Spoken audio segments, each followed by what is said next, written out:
السلام علیکم، books for ever میں خوش آمدید۔ آج کا ہمارا ناول ہے لاگ جتن کرہاری، جس کی رائٹر ہے مسکان اعظم۔ آج ہم آغاز کریں گے ہمارے ناول کی 18 ایپیسوڈ کا۔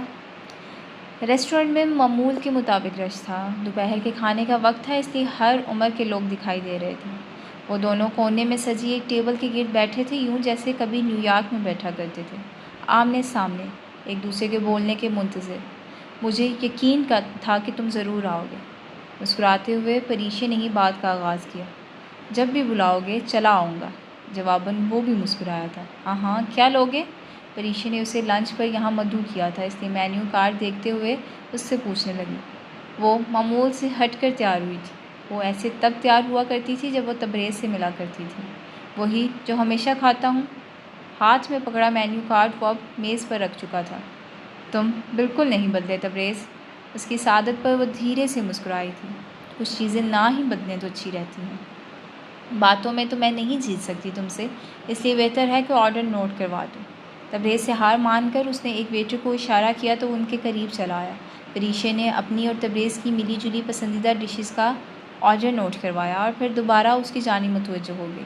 ویٹر آرڈر لے کر چلا گیا۔ ایک دفعہ خاموشی پھر ان کے درمیان آ گئی تھی۔ تبریز ارد گرد کا جائزہ لیتے ہوئے اس کے بولنے کا انتظار کرنے لگا۔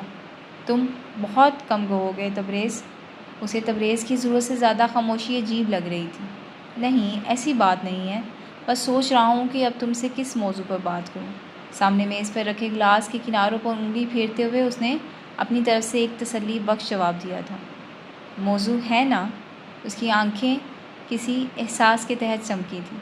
اس کی چمک تبریز دیکھ چکا تھا۔ اچھا تو وہ کون سا ہے؟ تھوڑی دائیں ہاتھ پر ٹکائے وہ اس سے حیرت سے پوچھنے لگا۔ وہی جو کبھی ہوا کرتا تھا۔ اس نے مبہم سا اشارہ دیا۔ لیکن وہ تو ہوا کرتا تھا نا، اب تو نہیں ہے۔ اسی پوزیشن میں بیٹھے اس نے دو ٹوک جواب دیا تھا۔ کیوں؟ اب ایسا کیا ہو گیا؟ سنہری بالوں میں ہاتھ پھیرتے ہوئے اس نے خود کو نارمل رکھنا چاہا تھا، ورنہ تبریز کا یہ جواب سن کر اسے اپنا سانس رکتے ہوئے محسوس ہوا تھا۔ اب میری کمٹمنٹ کسی اور کے ساتھ ہو چکی ہے۔ اس کا اشارہ انزش سے شادی کی طرف تھا۔ لیکن میں جانتی ہوں کہ یہ زبردستی کی کمٹمنٹ ہے، تم نے دل سے نہیں اپنایا اسے۔ پریشے انزش کے توسط سے جان چکی تھی کہ ان دونوں کی شادی کیسے ہوئی تھی۔ اور ایسا تمہیں کیوں لگا؟ انزش نے مجھے سب بتا دیا تھا، وہ محتاط سی کہنے لگی۔ اس بات پر تبریز نہ جانے کیوں مسکرا دیا تھا۔ کیا ہوا؟ پریشے اس کے یوں مسکرانے پر حیران ہوئی تھی۔ مجھے وہ اگر دل سے قبول نہ ہوتی تو آج میری بیوی نہ ہوتی۔ میں کوئی چھوٹا سا بچہ نہیں ہوں کہ کوئی زبردستی میرا ہاتھ پکڑے اور نکاح نامے پر دستخط کر دے۔ اوہ! ایک گہری سانس لے کر وہ پیچھے ہٹ کر بیٹھ گئی۔ تو تم کہنا چاہ رہے ہو کہ تم میرے بعد اس سے محبت کر بیٹھے تھے؟ یہ بات پوچھتے ہوئے اس کی آواز کانپی تھی۔ تمہارے بعد نہیں، تم سے پہلے، اور بہت پہلے، شاید بچپن سے ہی۔ وہ انزش سے محبت کا اقرار کر رہا تھا، وہ بھی پریشے کے سامنے۔ تو وہ سب کچھ کیا تھا جو میرے ساتھ کیا تھا؟ وہ چلا اٹھی تھی۔ پاس سے گزرتے چند لوگوں نے رک کر ان کی طرف دیکھا تھا، لیکن پریشے کو کوئی پرواہ نہیں تھی۔ وہ اسی طرح چیخ کر پوچھتی رہی۔ اس سوال کا جواب تو تمہارا بھائی ہی بہتر دے سکتا ہے۔ مطلب؟ وہ کچھ سمجھی نہیں تھی۔ تمہاری مجھ سے ملاقات تمہارے بھائی کا ہی پلان تھی۔ وہ سب جانتا تھا میرے اور تمہارے بارے میں۔ وہ تمہارے سامنے انجان بنا رہا اور تمہارے پیچھے اپنے پلانز پر کام کرتا رہا۔ اس نے تمہارے ہاتھوں مجھے برباد کرنا چاہا تھا، میرے خاندان کو تباہ کرنا چاہا تھا، اور اس سے پہلے کہ تبریز مزید کچھ کہتا، پریشے ایک دفعہ پھر چلا اٹھی تھی۔ وہ اتنا کڑوا سچ برداشت نہیں کر پائی تھی۔ جانتے بھی ہو کہ تم شہریار بھائی کے بارے میں کیا کہہ رہے ہو؟ لیکن تبریز اس کے رد عمل کی پرواہ کیے بنا بولتا رہا۔ اور یہ سب جاننے کے باوجود میں نے تمہیں اپنایا پریشے، کیونکہ میں نہیں چاہتا تھا کہ تمہارے بھائی کی وجہ سے تمہاری زندگی برباد ہو۔ میں انزش سے صرف خفا تھا، کیونکہ اگر وہ چاہتی تو میں کبھی بھی بچپن میں امریکہ نہ جاتا، کبھی اس سے دور نہ جاتا۔ اس کی ضد کے آگے گھر والے اپنا سر خم کر دیتے، لیکن اس نے ایسا کچھ نہیں کیا۔ میں اس سے ناراض ہو گیا۔ اسے لگتا تھا کہ میں امریکہ جا کر بہت بدل گیا ہوں، اب میں پہلے جیسا نہیں رہا، حالانکہ میں تو ہمیشہ اس کے لیے پہلے جیسا ہی تھا، آج بھی ویسا ہی ہوں۔ لیکن وقت گزرتا گیا اور مجھے منانے کی بجائے مجھ سے بدگمان ہوتی رہی۔ اسی بدگمانی میں وہ دشمنی کو بڑھاتی رہی، اور میں اگر پاکستان آتا تو وہ میرا جینا حرام کر دیتی، میری چیزیں خراب کر دیتی، میرے پسندیدہ کھانوں میں کبھی مرچیں تو کبھی نمک ملا دیتی۔ پتہ نہیں اسے ایسے کرنے سے کیا سکون ملتا تھا۔ میں جانتا ہوں کہ تمہیں یہ باتیں بچوں جیسی لگیں گی، لیکن ہم واقعی تب بچے تھے، اسی لیے تو جان ہی نہ پائے کہ جس انا کی دیوار کو ہم اپنے درمیان کھڑا کر رہے ہیں وہ ایک دن اتنی اونچی ہو جائے گی کہ چاہنے کے باوجود ایک دوسرے کو دیکھ نہیں پائیں گے۔ وہ سانس لینے کے لیے رکا تھا۔ پھر چند سال بعد مجھے پتہ چلا کہ انزش اور حشام کی منگنی کر دی گئی ہے۔ مجھے تب بھی امید تھی کہ انزش انکار کرے گی میرے لیے، لیکن اس نے تب بھی ایسا کچھ نہ کیا۔ میں نے تمہیں ایک دفعہ نیو یارک میں بتایا تھا کہ خاندان میں ایک ایسی لڑکی ہے جس سے میری شادی ہو سکتی ہے، محض اس لیے کہ مجھے ایسا لگتا تھا کہ انزش کبھی بھی حشام سے شادی کے لیے تیار نہیں ہوگی، لیکن میں نہیں جانتا تھا کہ اس نے حشام سے شادی سے انکار کیوں نہیں کیا۔ میں جب بھی اس کے قریب ہونا چاہتا تھا وہ مجھ سے ڈر کر دور ہونے لگتی تھی۔ میں نہیں جانتا تھا کہ اسے کس بات کا خوف تھا۔ وہ اپنی ہی روح میں بولے جا رہا تھا جبکہ پریشے بگڑتے تنفس کے ساتھ اس کے انکشافات سن رہی تھی۔ میں نے انزش کو اس کے حال پر چھوڑ دیا، کیونکہ میں جان چکا تھا کہ اب میں چاہوں بھی تو انزش کے دل میں اپنی جگہ نہیں بنا پاؤں گا، اور پھر وہ مجھے اپنی کہانی کا کوئی ویلن سمجھنے لگی تھی جس سے صرف نفرت ہی کی جا سکتی تھی۔ وہ اس بات کے اختتام پر دھیرے سے مسکرا دیا تھا۔ میں رشتوں کو زبردستی جوڑنے کا قائل نہیں ہوں پریشے، اور تمہارے ساتھ بھی میں کچھ زبردستی کا رشتہ نہیں بنانا چاہتا تھا، اس لیے میں نے تمہیں بھی دل سے قبول کیا۔ ویٹرز کھانا سرو کرنے ان کی میز کے قریب چلے آئے تو وہ خاموش ہو گیا، اور ان کے کھانا سرو کر کے جانے کے بعد دوبارہ سے اپنی مکمل بات کرنے لگا۔ کچھ ہی دیر میں ویٹرز کھانا میز پر سجا کر منظر سے ہٹ گئے اور وہ اپنی بات مکمل کرنے لگا، مگر قدرت کو شاید کچھ اور ہی منظور تھا۔ انزش اس قابل تھی کہ میں بھی اس سے نفرت کرتا، لیکن وہ پل بھر کے لیے رکا، اور اس لمحے تبریز کے چہرے پر جو مسکراہٹ پھیلی تھی وہ پریشے نے آج سے پہلے اور اب سے پہلے کبھی بھی اس کے چہرے پر نہیں دیکھی تھی۔ لیکن میں اس سے عشق کر بیٹھا۔ کیا خوبصورت اقرار تھا اور کیا خوبصورت اظہار تھا، مگر جس کے سامنے کیا جا رہا تھا اسے یہ زہر لگ رہا تھا، اور جو یہ اقرار سننا چاہ رہی تھی وہ اس سے بے خبر جمال افندی کی حویلی میں بیٹھی رو رو کر اپنی آنکھیں سجا بیٹھی تھی۔ عشق سچا ہو تو قدرت کسی نہ کسی بہانے ملوا ہی دیتی ہے، یوں کہ سب افسانوی لگتا ہے، لیکن اگر دیکھو تو وہ حقیقت میں ہو چکا ہوتا ہے۔ وہ بنا اس کی طرف دیکھے بس بولے جا رہا تھا۔ تم پاکستان آئیں تو تمہارے بھائی نے تمہاری ملاقات انزش سے کروائی، اسی ریسٹورنٹ میں یہاں ابھی ہم بیٹھے ہیں، کیونکہ وہ جان چکا تھا کہ انزش بہت معصوم ہے اور بہت جلدی دوست بنا لیتی ہے، اس لیے اسے تم اپنی دوستی کے جال میں پھنسا کر اس سے اپنا مطلب نکلوا سکتی ہو، اور ہونا بھی ایسا ہی تھا۔ لیکن ایک بات یاد رکھنا پریشے، جب تک انزش کے ساتھ میں ہوں تب تک اسے کوئی بھی اپنے مقصد کے لیے استعمال نہیں کر سکتا۔ پریشے سن سی اسے یوں ہی دیکھے جا رہی تھی۔ تمہارے بھائی نے تمہاری معصومیت کا فائدہ اٹھانے کی ہر ممکن کوشش کی، اس لیے پریشے تم میری نظر میں گناہ گار نہیں ہو، اور نہ ہی کبھی تم خود کو اس احساس میں مبتلا کرنا۔ اور اگر تمہیں میری کسی بات پر یقین نہیں ہے تو تم یہ سب شہریار سے بھی پوچھ سکتی ہو۔ وہ اب اس قابل نہیں رہا کہ تم سے جھوٹ بول سکے۔ وہ اپنی بات مکمل کر کے جانے کے لیے کھڑا ہو گیا۔ بہت دیر ہو گئی ہے، مجھے کہیں اور بھی جانا ہے، اللہ حافظ۔ گھڑی پر ایک نظر ڈال کر وہ وہاں سے چلا گیا، جبکہ پریشے ابھی تک بے یقینی کے عالم میں بیٹھی خود کو زندہ رکھنے کی کوشش کرنے لگی۔ کاش یہ زمین 2 حصوں میں بڑھ جاتی اور وہ اس کے اندر لیٹ جاتی، یوں کہ زمین اس کے اوپر مل جاتی اور وہ ہمیشہ کے لیے دنیا سے غائب ہو جاتی۔ تاریکی میں ڈوبی شام اس کی زندگی کی طرح اس حویلی پہ بھی اتر آئی تھی، جس کی بالکونی میں کھڑی وہ سامنے والی حویلی کی بالکونی دیکھ رہی تھی۔ یقیناً اس بالکونی کے پار کمرے میں موجود شخص اپنی زندگی سے خوش تھا، اسے کوئی فرق نہیں پڑتا تھا کہ اس کی زندگی میں ہے یا نہیں۔ یہی تو وہ چاہتا تھا کہ انزش اس کی زندگی سے چلی جائے، لیکن وہ اس کی زندگی میں تھی ہی کب؟ ایک تلخ سی مسکراہٹ اس کے لبوں پر رنگی تھی۔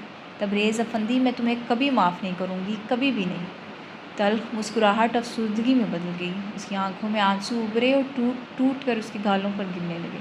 ہچکی بن چکی تھی۔ تبریز افندی، کاش تم میرے یہ زخم دیکھ سکتے، کاش تم میری تکلیف کا اندازہ لگا سکتے، کاش۔ اب صرف کاش ہی بچا تھا، اور اس کاش سے آگے کچھ نہیں تھا، کچھ بھی نہیں۔ مغرب کی پہلی اذان حویلی کے عقب میں واقع مسجد سے بلند ہوئی تھی۔ دوپٹہ سر پر اچھی طرح اوڑھے ہوئے اس نے ایک گہری سانس طریق ہوا میں خارج کی تھی۔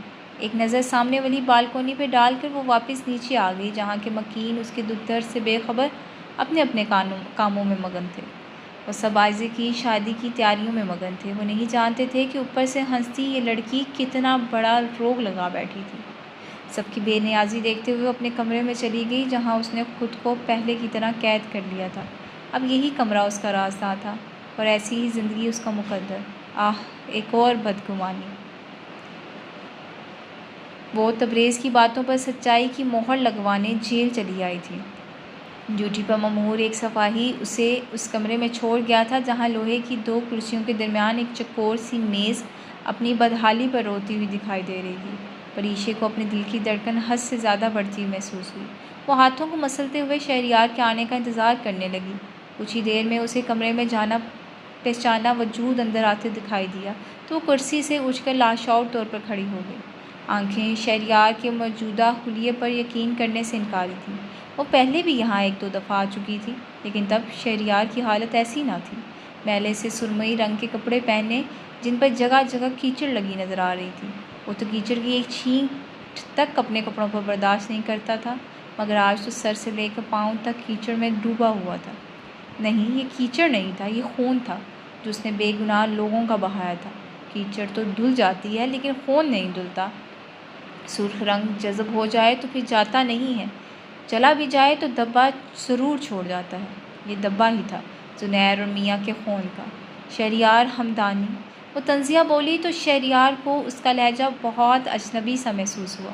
پریشے نے تو اسے کبھی ایسے مخاطب نہیں کیا تھا، تو پھر آج ایسا کیا ہو گیا تھا کہ اسے شہریار ہمدانی کہہ کر مخاطب کر رہی تھی؟ کیسی ہو پریشے؟ اس کے لہجے کو اپنی پھیکی سی مسکراہٹ سے نظر انداز کرتے ہوئے وہ آگے بڑھ کر پریشے کو ایک دفعہ گلے لگانا چاہتا تھا، لیکن پریشے سرد سے پیچھے ہٹ گئی۔ کیا ہوا؟ وہ پھر مسکرایا تھا۔ کبھی یہ مخصوص مسکراہٹ شہریار کی شخصیت کا حصہ ہوا کرتی تھی۔ دیکھنے والا اس مسکراہٹ پر فدا ہو جایا کرتا تھا، مگر اس وقت یہ مسکراہٹ پریشے کو اس کے چہرے پر زہر لگ رہی تھی۔ بالکل ویسی ہی جیسی آپ چاہتے تھے۔ اس کے بالکل مقابل کھڑی وہ اس کی آنکھوں میں جھانک کر بات کر رہی تھی۔ کاش اس نے پہلے اس کی آنکھوں میں جھانک کر بات کی ہوتی تو شاید اسے سچائی کا علم ہو جاتا۔ تم ٹھیک تو ہو نا؟ شہریار کو اس کی فکر ہوئی تھی۔ وہ اس بات کا جواب دیے بنا کرسی پر دوبارہ بیٹھ گئی۔ شہریار بھی اس کے سامنے والی کرسی کھینچ کر بیٹھ گیا، یوں کہ وہ اب دونوں ایک دوسرے کے آمنے سامنے تھے۔ آپ کو وہ ناول یاد ہے، دی کائٹ رنر؟ اس نے بات کا سلسلہ شروع کرنے کے لیے ایک عجیب سا سوال کیا۔ شہریار حیران سا اسے دیکھنے لگا کہ وہ یہاں کیوں اس کتاب کا ذکر کر رہی تھی۔ اس میں عامر نامی مرکزی کردار جب بہت چھوٹا ہوتا ہے تو وہ ایک کہانی لکھتا ہے، اپنی پہلی کہانی، ایک ڈارک ٹیل۔ میز کی ٹوٹی پھوٹی سطح کو دیکھتی ہوئی وہ کہہ رہی تھی، عامر کی کہانی میں ایک آدمی کو کوئی جادوئی کپ ملتا ہے۔ اس آدمی کے علم میں یہ بات آتی ہے کہ اگر اس کے آنسو اس کپ میں گریں گے تو وہ قیمتی موتی بن جائیں گے۔ وہ آدمی بہت غریب ہوتا ہے، مگر اس کے باوجود بہت خوش ہوتا ہے، اس لیے وہ کبھی بھی آنسو نہیں بہاتا تھا۔ وہ کچھ ثانیے کے لیے خاموش ہوئی تاکہ کہانی کا اگلا حصہ ذہن میں یاد کر سکے۔ لیکن وہ آدمی اپنے آنسو بہا کر امیر ہونا چاہتا تھا۔ وہ بہت طریقے ڈھونڈتا ہے آنسو بہانے کے۔ جیسے جیسے آنسو کپ میں گرتے جاتے ہیں اس کا لالچ مزید بڑھتا چلا جاتا ہے۔ کہانی کا اختتام بہت چونکا دینے والا ہوتا ہے۔ کہانی کے اختتام پر وہ آدمی قیمتی موتیوں سے بنے ایک پہاڑ پر بیٹھا ہوتا ہے۔ اس کے ہاتھ میں ایک چاقو ہوتا ہے، بے بسی سے اس کے آنسو کپ میں گر رہے ہوتے ہیں اور اس کی بیوی کی خون میں ڈوبی لاش اس کے بازوؤں میں پڑی ہوتی ہے۔ کہانی کا انجام سناتے ہوئے پریشے کو گھٹن سی محسوس ہو رہی تھی، جبکہ شہریار اس کے چہرے پر نظریں ٹکائے اس کی باتوں کو سمجھنے کی کوشش کر رہا تھا۔ عامر کی لکھی یہ کہانی پڑھ کر میں سوچ میں پڑ گئی تھی کہ ایسا کیسے ہو سکتا ہے؟ کوئی شخص اپنا مقصد پانے کے لیے کیسے اپنے کسی بہت ہی پیارے کا قتل کر سکتا ہے؟ پھر سوچا کہ عامر تو ایک چھوٹا سا بچہ تھا، اس لیے ہی اس نے ایک بچگانہ کہانی لکھی تھی۔ اسی لیے تو اس کا دوست حسن کہتا تھا کہ آنسو بہانے کے لیے اداس ہونا ضروری ہوتا ہے کیا وہ آنسو بہانے کے لیے پیاز نہیں کاٹ سکتا تھا؟ وہ اپنی بات کے اختتام پر استزادیہ ہنس دی۔ لیکن آج مجھے یقین ہو گیا کہ عامر نے بالکل ٹھیک لکھا تھا۔ کوئی بھی شخص اپنا مقصد پانے کے لیے اپنے کسی بھی عزیز جان انسان کی جان لے سکتا ہے، اسے استعمال کر سکتا ہے، بالکل ویسے ہی جیسے شہریار ہمدانی نے اپنی بہن پریشے ہمدانی کا استعمال کیا۔ شہریار اس بات پر کرسی سے اچھل پڑا تھا۔ تم ہوش میں تو ہو، جانتی بھی ہو کیا کہہ رہی ہو اور کس سے کہہ رہی ہو؟ شہریار کو اپنے سینے کے بائیں جانب سے تکلیف سے اٹھتی محسوس ہوئی۔ آخر وہ اسے یہ سب کیسے کہہ سکتی تھی جسے اس نے ماں اور باپ دونوں بن کر پالا تھا؟ مجھے سب پتہ چل گیا ہے۔ تبریز افندی سے آج گیلری میں میری ملاقات آپ کا پلان تھی۔ آپ جانتے تھے کہ تبریز افندی کون ہے، مگر پھر بھی آپ میرے سامنے انجان بنے رہتے تھے تاکہ ضرورت پڑنے پر آپ تبریز افندی کے خلاف میرا بہترین استعمال کر سکیں۔ آپ نے مجھ سے کبھی بھی براہ راست نہیں کہا تاکہ تبریز یہ نہ جان لے کہ پریشے کے چہرے پر نظر آنے والی معصومیت فیک ہے۔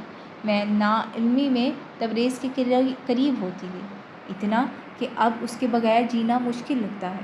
وہ چیخ چیخ کر شہریار کو آئینہ دکھا رہی تھی۔ رنجش کی معصومیت سے بھی آپ نے پورا فائدہ اٹھایا، اس بیچاری کو اس کے ہی شوہر کے خلاف استعمال کیا، اور میں پاگل یہ سمجھتی تھی کہ میرا بھائی واقعی اس سے محبت کرتا ہے، اسے اس کے شوہر سے نجات دلانے کے لیے سب کچھ کر رہا ہے، مگر میں نہیں جانتی تھی کہ وہ سب دکھاوا تھا، جھوٹ تھا، دھوکہ تھا جو آپ نے مجھے، انزش اور افندی خاندان کے ہر فرد کو دیا، شاید خود کو بھی۔ شہریار نظریں جھکا گیا۔ کیا جواب دیتا؟ وہ ان سب باتوں کا کہ تبریز ٹھیک ہی تو کہتا تھا کہ اب شہریار اس حالت میں نہیں رہا کہ کوئی جھوٹ بول سکے۔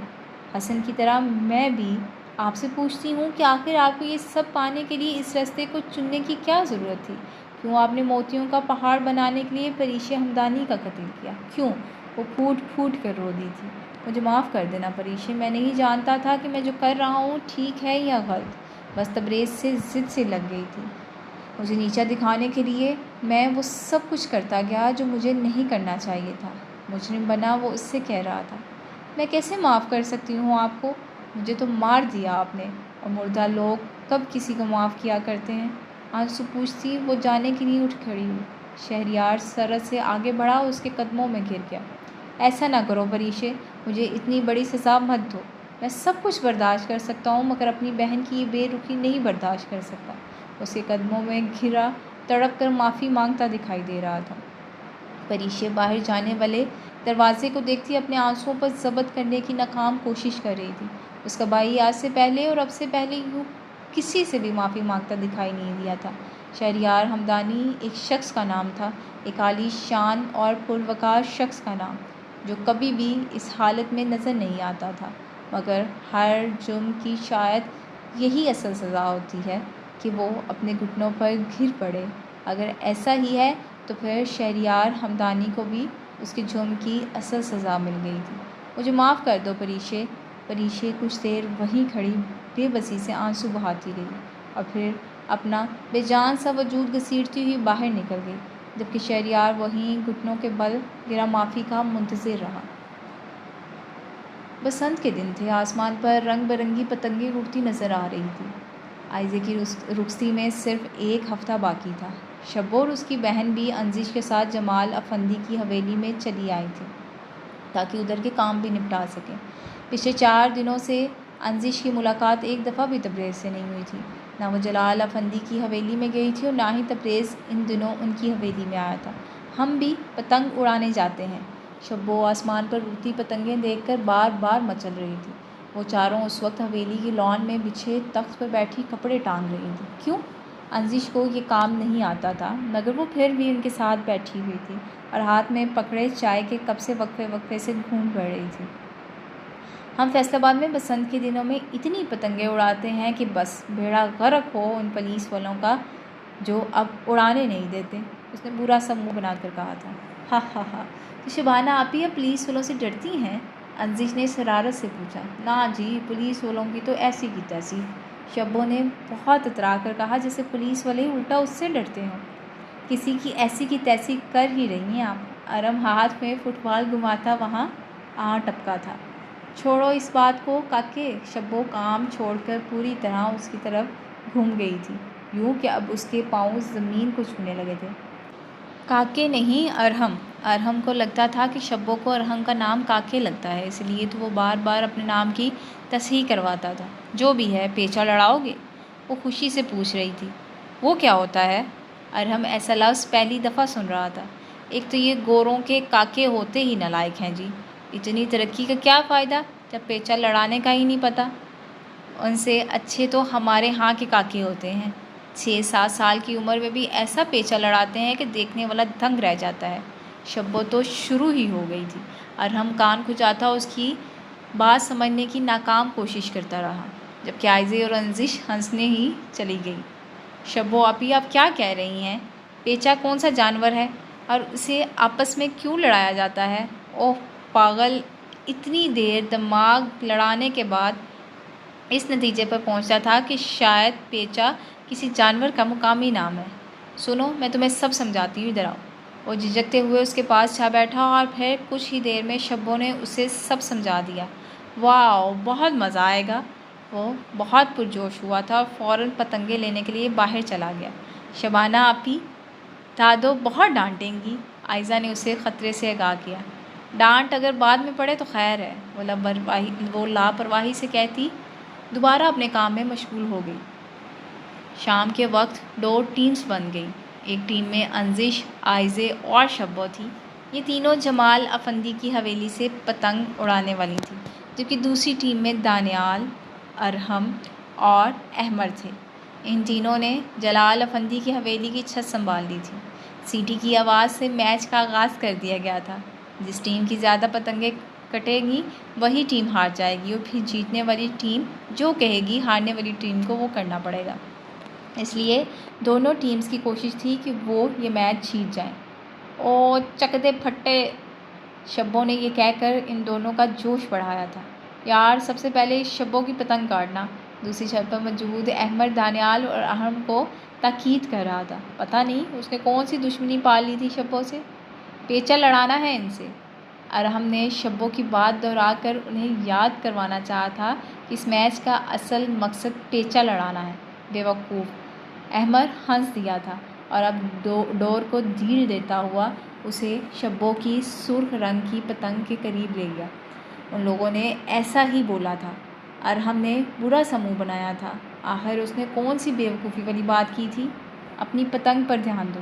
انزش کی پتنگ ارحم کی پتنگ کے قریب آ رہی تھی۔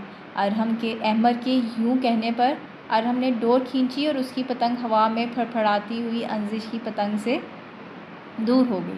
انزش کی پتنگ نے ایک دفعہ پھر ارحم کی پتنگ کا پیچھا کیا تھا اور قریب ہی تھا کہ وہ اس کی پتنگ کاٹ دیتی، لیکن ڈور بہت تیز تھی۔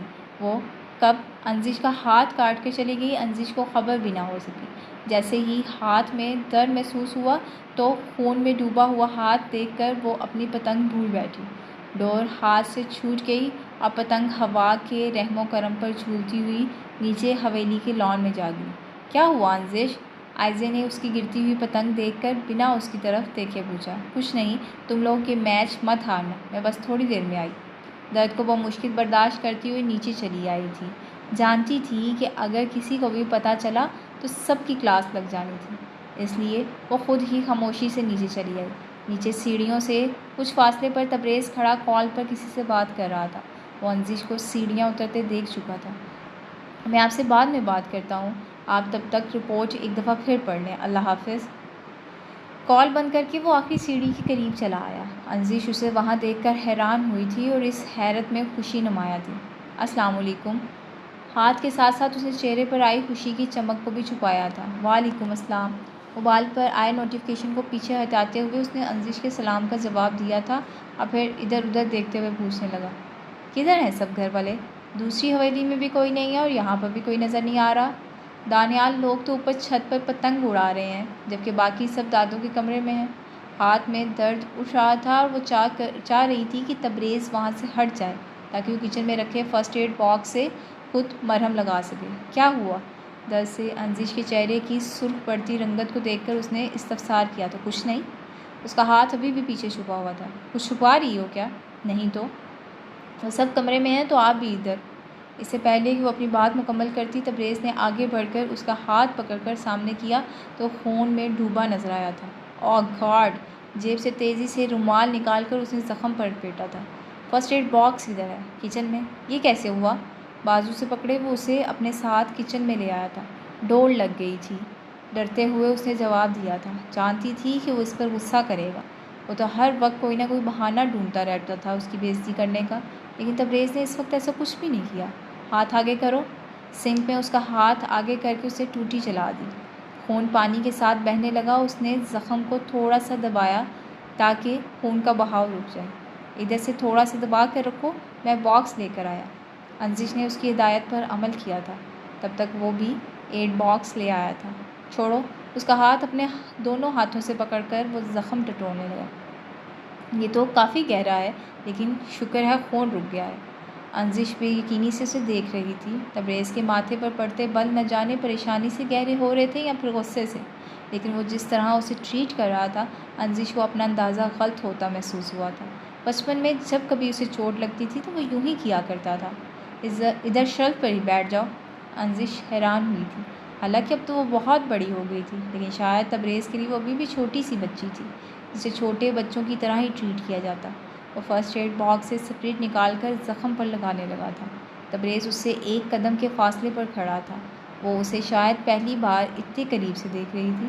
وہ اسے دیکھنے میں ابھی بھی محو تھی کہ تبریز نے اس زخم پر اسپرٹ لگائی تھی۔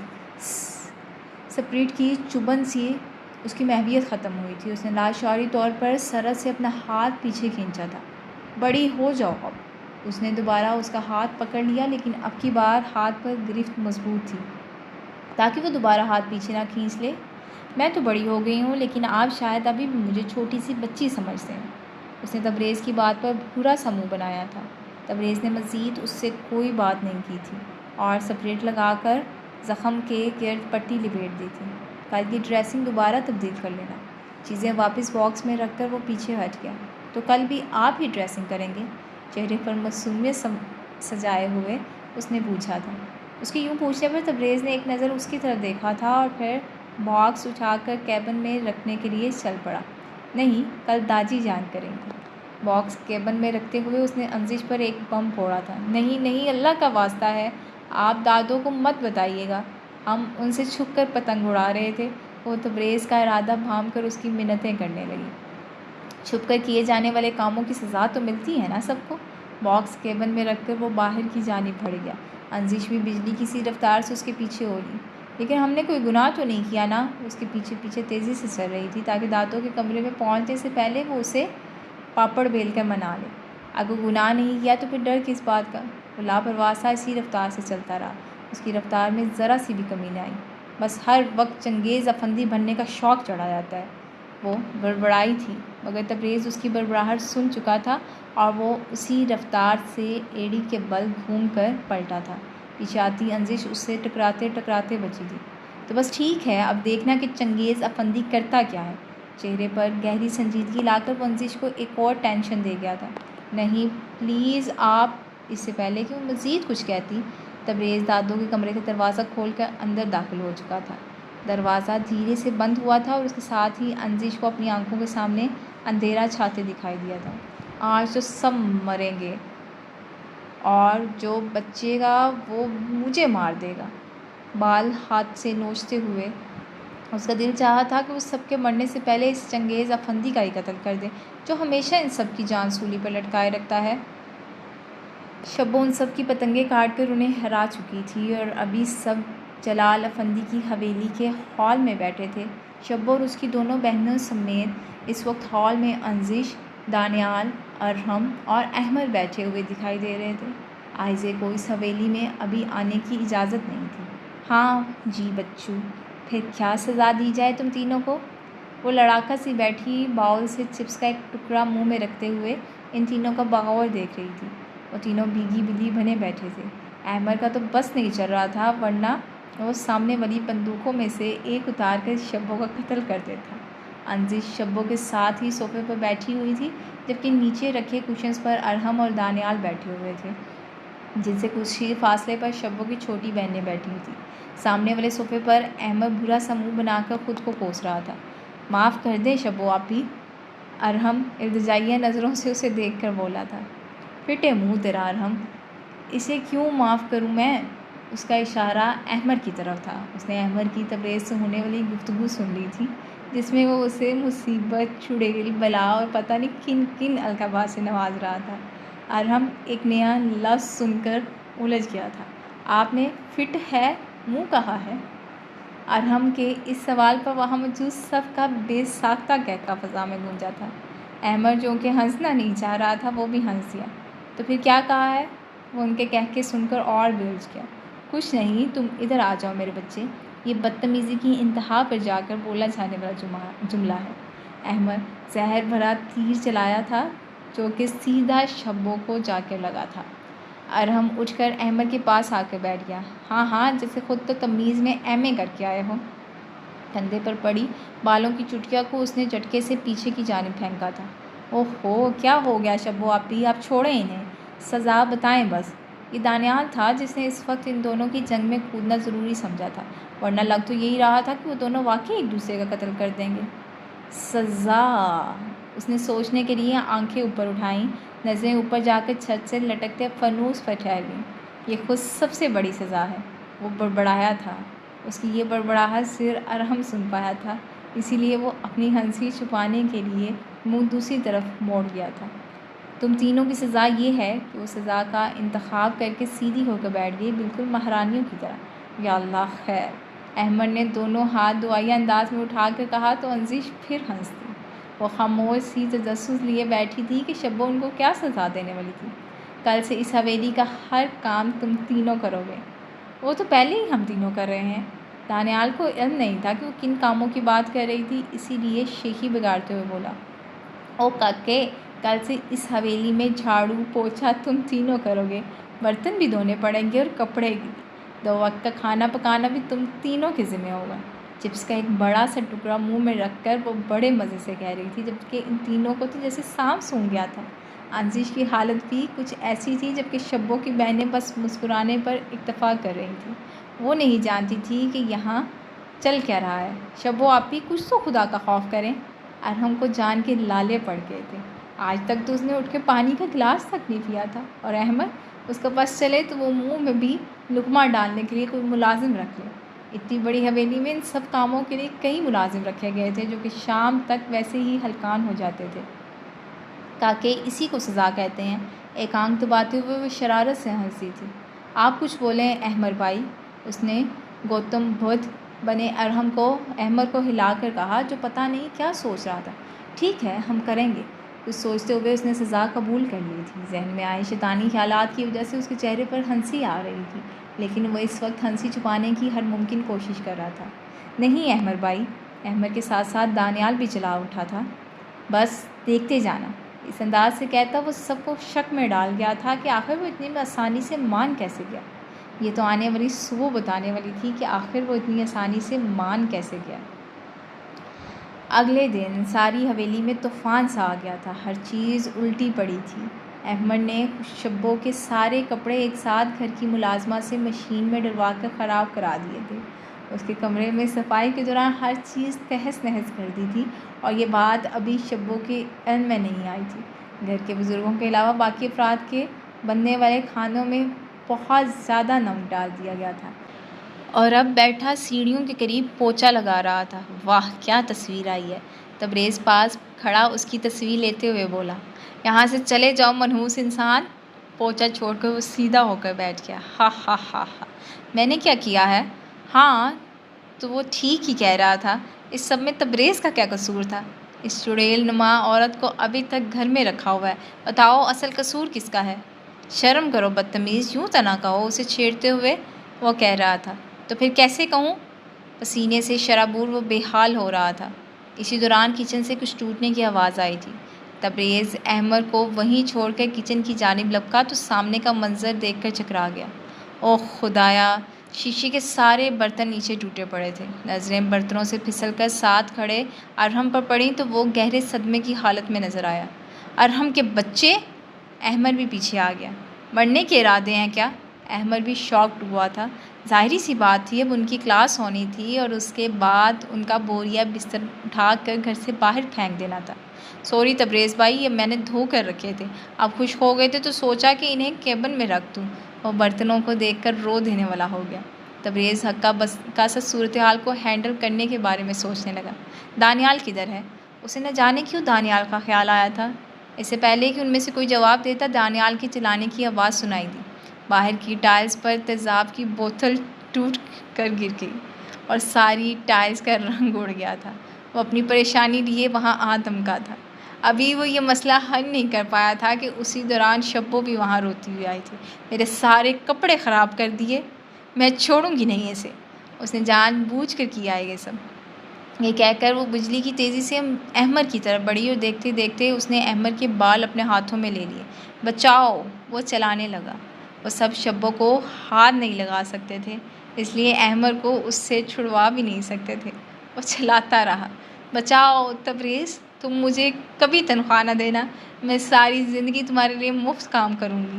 مجھے بچا لے میرے بھائی۔ تم تو چپ کرو یار۔ تبریز خود کو پرسکون رکھتے ہوئے کچھ سوچنے لگا۔ اسی دوران شبو نے احمر کے بالوں کو پوری طاقت سے کھینچا تھا۔ ایک اونچی سی چیخ فضا میں بلند ہوئی تھی۔ ارحم فوراً جاؤ اور انزش کو بلا کر لاؤ۔ اس وقت یہی حل اس کے ذہن میں کلک ہوا تھا۔ ارحم دوڑتا ہوا انزش کے پاس بلائی منزل پر گیا، اسے بلا لایا۔ کیا کر رہی ہو شبانہ؟ چھوڑو اسے، تمہیں نئے کپڑے لے دیں گے۔ تب تک تو وہ اسے باتوں سے ٹھنڈا کرنے کی کوشش کرنے لگا۔ انزش وہاں کی صورتحال دیکھ کر گھبرا گئی تھی اور پھر سنبھل کر اس نے شبو کے بازو پکڑ لیے تھے اور بمشکل احمر کے بال اس کی مٹھیوں سے آزاد کروائے تھے۔ احمر سرحد سے پیچھے ہٹ گیا اور اب اپنے بال درست کرنے لگا۔ اس گھر میں یہ رہے گی یا پھر میں؟ اس نے 2 آپشنز تبریز کے سامنے رکھے تھے۔ یہ مت بھولو کہ اس کی خالہ کا گھر ہے۔ تبریز نے لفظ چبا کر کہتے ہوئے اسے یاد کروایا تھا کہ شبو کا ان سے کیا رشتہ ہے۔ یادداشت واپس آتے ہی احمر جھاگ کی طرح بیٹھ گیا۔ ایک نظر احمر کے چہرے پر ڈال کر وہ ان سب کی طرف متوجہ ہو گیا۔ شرم کرنی چاہیے تم سب کو۔ ہنسی مذاق ایک طرح، لیکن گھر کا ماحول خراب کرنے کی کیا ضرورت تھی؟ اگر ماما کو یا بابا کو پتہ چل گیا تو سب کے سب اس گھر سے چلتے بنو گے۔ وہ انہیں اس سارے ہنگامے کا نتیجہ بتا رہا تھا۔ دوبارہ گھر میں ایسا کچھ ہوا تو پھر نتیجے کا ذمہ دار میں نہیں ہوں گا۔ باری باری سب پر ایک نظر ڈال کر وہ انہیں واضح الفاظ میں وارننگ کر کے وہاں سے چلا گیا۔ وہ سب ایک دوسرے کو کھا جانے والی نظروں سے دیکھتے ہوئے اپنا اپنا کام سمیٹنے لگے تھے۔ تو یہ تھا ہمارا آج کا ایپیسوڈ۔ ملتے ہیں ہم کل نیکسٹ پارٹ کے ساتھ۔ امید کرتی ہوں آپ کو یہ ناول بہت پسند آ رہا ہوگا۔ دعاؤں میں یاد رکھیے گا۔ اللہ حافظ۔